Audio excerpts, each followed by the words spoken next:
How to log in to blockchain.com. Now, if you wish to log in to blockchain.com wallet app, it is fairly simple for us to do so.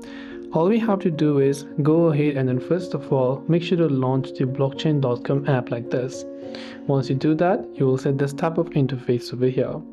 Now, if you do not have an account, you can go to the sign up button that you can see. But if you have an account, you want to log in, or maybe you want to import a wallet directly, you can directly enter your 12-word recovery phrase and import it.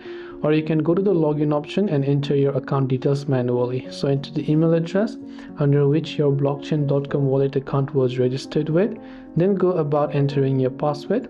Just in case you happen to forget your password, you can tap the forgot your password button in order to reset it.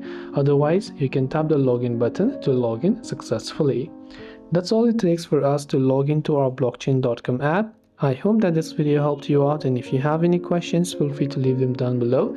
Thanks for watching till the very end of this tutorial, and see you soon in the next video.